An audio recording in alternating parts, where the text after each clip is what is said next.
Some say the rain in Spain falls mainly in the plains, but I say the rain in Spain falls mainly in Portugal.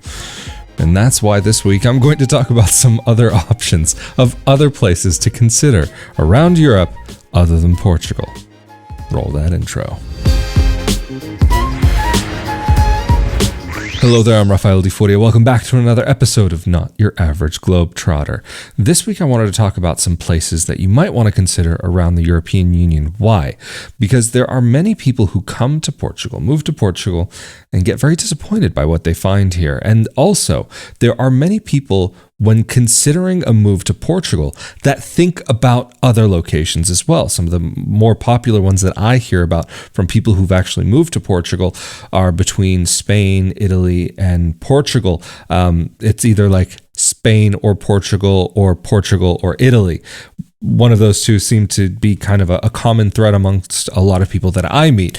Funny enough, I've lived in Italy, so I can speak a little bit about that. But rather than start off with Spain, let's start off with maybe some of the other places that are maybe slightly more off the beaten path that a lot of people don't necessarily consider when they are looking at these countries. And I'm going to say my first country, and these are going to be in no particular order, but the first one that I'm going to mention might not necessarily be one of the easiest to move to, and there are potentially some downsides that come along with it, but Gibraltar.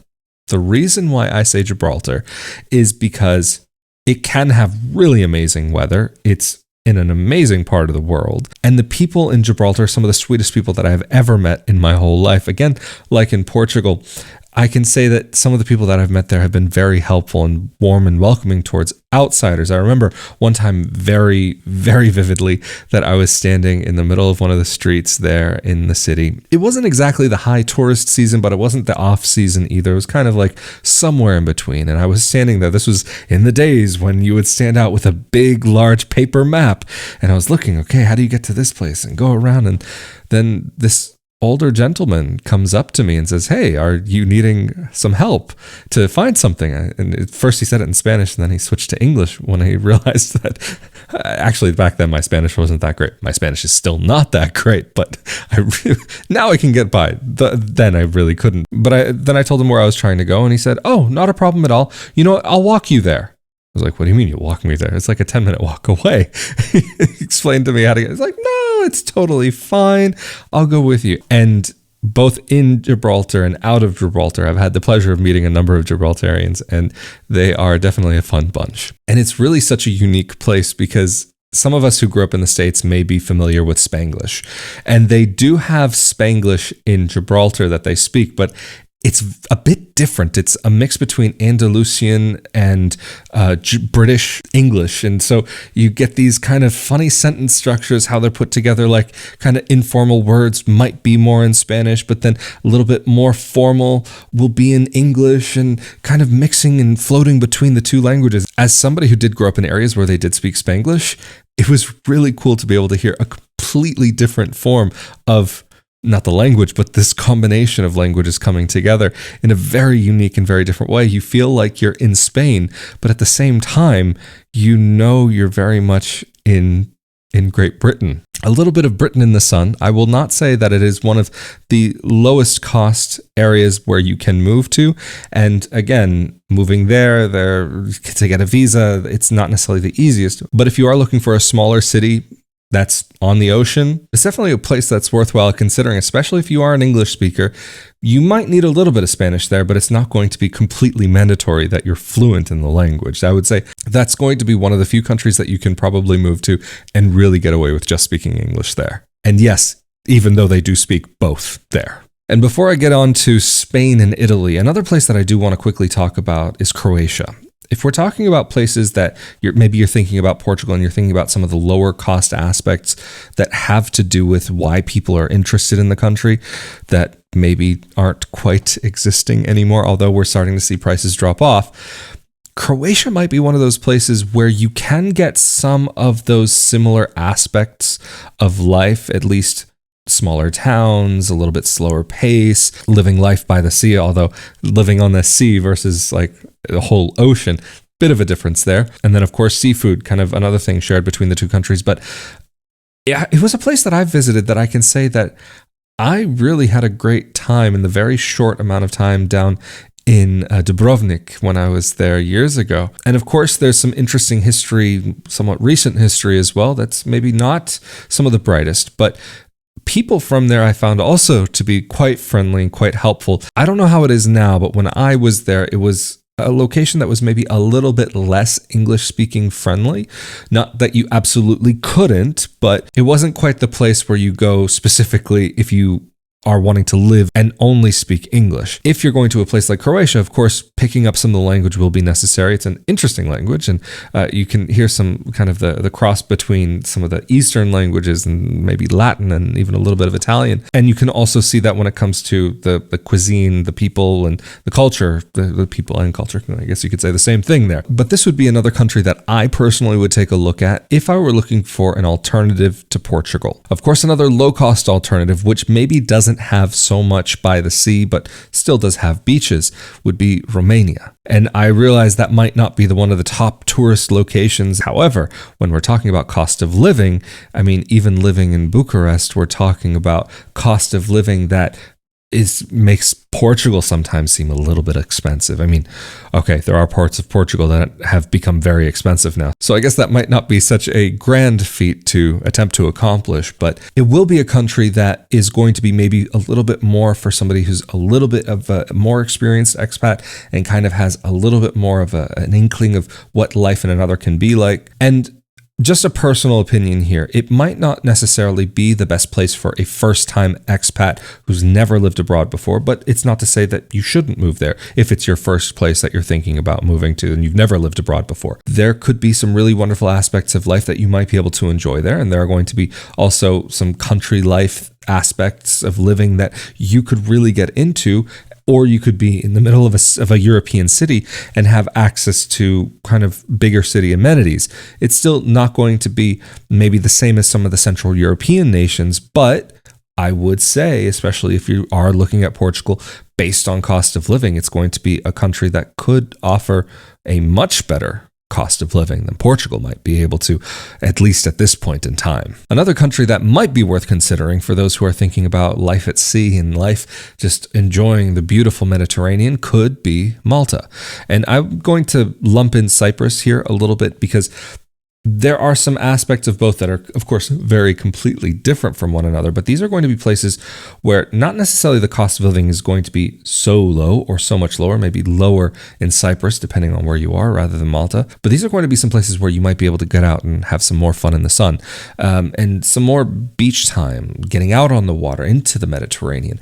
Getting out onto the Atlantic, I would say, is more of a thing, at least my personal opinion here, a little bit more attractive in southern Portugal, kind of once you go quite a bit further inland from Sagres, the bottom corner of Portugal that goes out into the ocean. Once you get inland a little bit, the water becomes a bit calmer. So if you are looking to get into some of those water sports, like with a boat, then that could be maybe an interesting place to look. If you're into that for surfing, then the West Coast is definitely the place to be. Some of the biggest waves, most dangerous waves in the world can be found in this part of the world. And even for some people who are just getting started, maybe in a place like Matosinhos, just outside of Porto, could be worthwhile looking at as well if you're looking for a different type of outdoor activity in the sun. Because even though you can find wonderful things in many other countries, there are many wonderful things that you can find in this small country of Portugal, which we'll say is bigger than some other countries. But to keep things moving in a very different direction, for those who might be interested in more the northern part of Portugal, where things can be a bit more green, where you have more hiking and fields and mountains and more kind of going on, not necessarily by the sea, even though there's some stuff going on, could be Ireland. I know this is going to be not necessarily some people's first thought when they're thinking of alternative locations, especially when you're looking at Portugal, and especially for one of the biggest reasons why people have looked at the country, and that's the cost of living. And Ireland definitely is not one of the least expensive places to consider. It definitely can be quite expensive to consider anything going on there, whether it's from just a pack of cigarettes to a beer to a burger to a sandwich to actually paying for your rent. The cost of living there is not necessarily considered to be one of the lowest in Europe. But if you are looking for maybe a quieter lifestyle out in the country, this could be a country very worthwhile considering. The greenery, the green pastures, and I mean, when we're talking about the greenery, I mean, also we can talk about the wildlife there. And okay, maybe not so wild, but domesticated wildlife. If you are a meat eater, you're going to have some of the best beef in the world in Ireland. And I'm saying that as somebody who is a very big fan of Argentinian and Brazilian beef, but there's just something very special about the way that Irish beef is done, and the butter from that part of the world is very, very special as well. And yes, of course, there's a lot more to life than just beef and butter. But of course, when thinking about places to live, you want to take the food into consideration, but it's more than just the food as well. And also for those who are thinking about where they can make a living, Ireland might be one of those places that might offer more opportunities than some other countries might be able to offer those who are looking for work.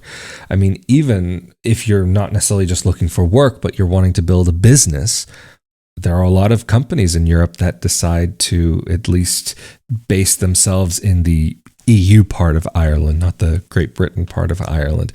We'll see what's going to happen, because there's talks about whether it's in or out or this or that or the other, if there's going to be things coming back together or not. But for the time being, I would say it's definitely quite interesting. And even if it does leave Europe, or if it stays in Europe regardless, it would be a place that I might personally look if I were looking at different locations around Europe. This next one I'm going to only briefly talk about because I've mentioned it a couple of times in previous episodes, and that's Hungary. You have a lot of history, culture, and of course, food.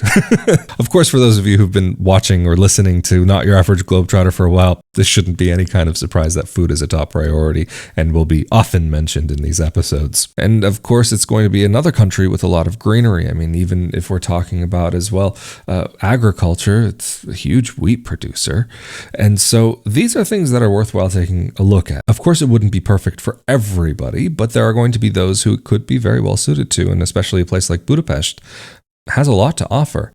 I'm not going to say again that it's one of the places that offers the best opportunities for those who are looking for work. And also on top, I'm not going to say that it's one of the lowest cost areas as well. It's going to be a little bit up there in comparison to some of the other locations that I've mentioned, but it's not going to be at the top of the list of most expensive on this list. And again, if I were looking at locations around Europe that might be of interest, then this might be another place that I might put on my list. Not 100%, but definitely has something interesting about it. Another quick little bonus one that I'm just going to stick right in here will be Poland, and it'll be for similar reasons as to Hungary, that there's going to be a lot of green land there, and you're going to be able to live in the city or live out in the country. But also on top, if you are in the tech industry, it is going to be an interesting place to take a look at just with what's happening there. There's some interesting growth happening, at least in my personal opinion. When we're talking about Portugal, of course, like I mentioned early on in the episode, we have to compare with Spain and Italy. But when it comes to Italy and Portugal, comparing these two countries and talking about Italy, I'm not going to go into it so much in this episode, just because I have done a number of episodes on comparing these two, because Italy was the last country I lived in, and Portugal is where I live now. And so if you are interested in that topic, and you're here on YouTube, you can definitely go and check out those episodes, or if you're listening to the audio-only podcast, and maybe Rumble. I think this is available now on Rumble. There was a little hiccup when setting up that platform, but whatever. Anyway, Not Your Average Globetrotter is on Rumble now too, by the way. And no, it's not an endorsement of anything political or this or that. It's another platform. So why not? But to get back to Spain, where we started out this episode, it is an interesting country worth considering because it can be very warm and sunny around the country. I was joking before when I said about the rain in Spain falling mainly in Portugal. Portugal, the north of Portugal, can get a lot of rain. But also when we're talking about the little chunk or quite big chunk of Spain that's right over Portugal, just to the north in Galicia, we are talking about another area that from a weather perspective can be a bit similar. It's not necessarily the same culturally. However, linguistically, there is a very interesting connection. They do speak Spanish there, but there are a lot of people who also speak Gallego, Galician, or gallego. And if you are a Portuguese speaker or even minimally speak some Portuguese, I was actually quite fascinating to go there because you see the signs that will say rua instead of calle or praça instead of plaza. There are those little things that just kind of pop up when you're there. Seafood, also definitely worthwhile checking out while you're there. Of course, we got to talk about the food. And this is definitely one location where it is very, very worthwhile. And of course, because Spain is a much larger country than Portugal, you're going to have a lot offered. You'll also have a lot, like say in the south coast, like right next to Gibraltar. Not next to, surrounding Gibraltar. You're going to have some really interesting locations like Marbella, Malaga, and all the other places going up the coastline and even a little bit inland as well. There are going to be these places where you'll find that the cost of living can be really interesting for those who are looking for a lower cost of life. I mean, I remember I had a conversation with someone in Italy who was visiting from Spain, originally from the US, and he said he was actually very surprised by how expensive that Italy could be in comparison to where he was living in Spain. And I was actually quite surprised to hear that comparison. I knew that Spain, in many aspects, was very fairly priced for many things. But of course, it's going to depend on where you are, because you could be right in the center of Madrid or in one of the fanciest neighborhoods in the capital and be paying an arm and a leg every month for your rent. But there are going to be a lot of options, because even say if you wanted to be in the Madrid area, say you go 20 minutes any direction and you're going to find a town or village or a smaller city that will still have access by car and or by train or bus to get into the city. So it's another thing that's worth considering. And I'm not going to say it's going to be one of the places where you'll necessarily have so many options for people who are looking for work and opportunities to further their careers, but I'm not going to say you're not going to find it there. I mean, Madrid is a massive, massive city. And even if you don't want to be in the city and you want to get quite a bit out, I mean, there's a place called El Escorial, which is maybe a bit more of a tourist location, but there are people who do live there, of course, and it's up right on a mountain, and you just have this gorgeous view over the valley towards Madrid. And I will say that is a place that I have considered living in the past. It's a bit too quiet for me there, and it just realistically wouldn't work. And not that I'm saying don't get the idea that I'm moving. I'm not planning on moving anytime soon. I'm just wanting to talk about other locations, because I know a lot of people are getting frustrated with looking for apartments in Portugal and trying to find what they've been promised in so many online articles and videos that are just so far out of date now. So that's why I'm making this episode, is to kind of try and point people in other directions. The biggest caveat that I will say that applies to Spain as well as Italy, taxes. Even in Portugal, you do have to take taxes into consideration. But in Portugal, there are some interesting options like NHR, although NHR is not right for everybody. But when it comes to taxes in both countries, they can get quite high. And that would probably be one of the biggest reasons why I might not necessarily be able to consider Spain. And one of the reasons that might be difficult for me to be able to recommend Italy from that perspective. Italy has many other wonderful things. And when we're talking about the lifestyle, both countries have, even Portugal, of course, has many wonderful things to offer. Food, culture, everything. History. It's really quite interesting to go between these countries. The languages are quite different. There are some similarities and threads that tie them together. And of course, Spain offers other locations like Catalonia, where you have Barcelona and that very unique part of the country, as well as Basque country, País de Vasco, and Ibiza. I mean, we're talking about some really world-renowned locations. So am I saying that you shouldn't consider any of these countries, or that you should consider any of these countries? Maybe. You have to do your own research.